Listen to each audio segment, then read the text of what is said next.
Canterbury farmers started irrigating near the end of the 19th century, but it was during the Depression of the 1930s that the first major scheme, the Rangitata diversion race, was constructed.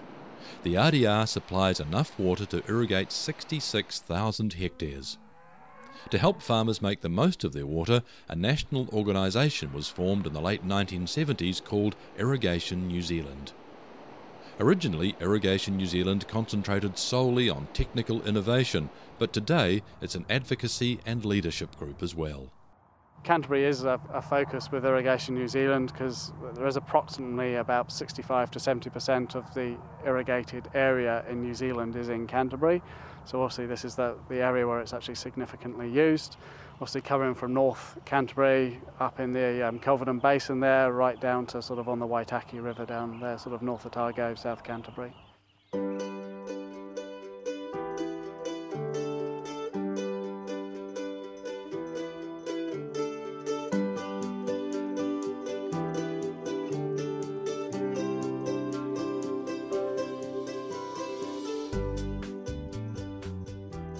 When you look at the big picture in Canterbury, there's actually plenty of water to go around. We're quite lucky down in the South Island that we actually have some large alpine catchments, which obviously take very much so from the west coast environments where you have very high rainfall.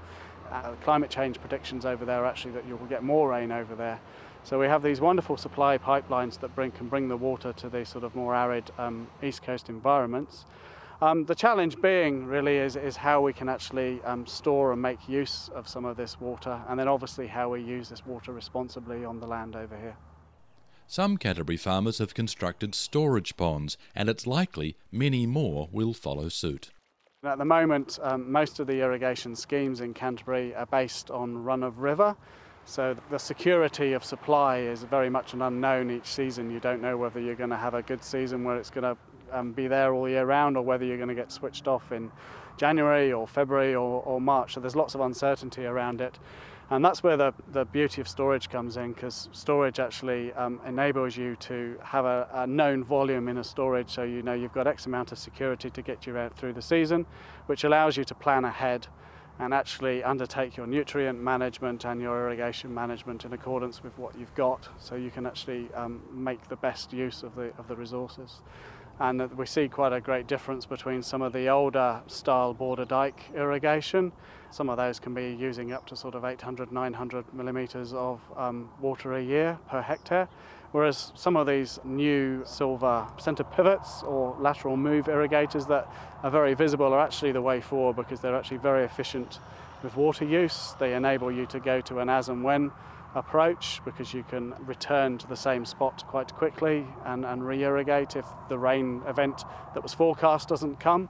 So you can get down to almost sort of 400 to 450 millimetres of water use per hectare with these. So they are definitely the way forward.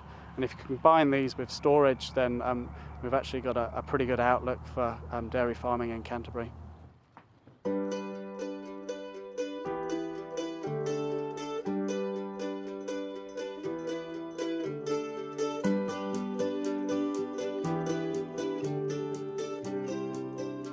Technology has very much come to the fore with irrigation.